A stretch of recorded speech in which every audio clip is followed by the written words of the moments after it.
When Edward was 13 days old, he had 6 failed spinal taps. In the absence of a definitive diagnosis, he was treated for meningitis, which it turns out that he never had.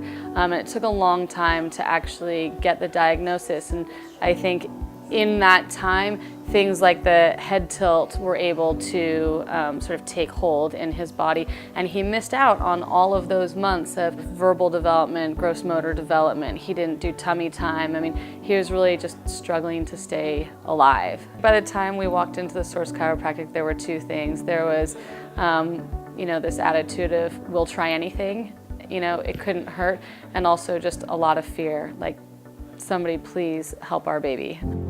Within just a couple of weeks of coming here, Edward started to crawl, which was absolutely amazing. I think we were all surprised that he went from not really sitting up and not being mobile at all to crawling pretty quickly. And then last weekend when he took his first steps, that was also a really thrilling moment for all of us.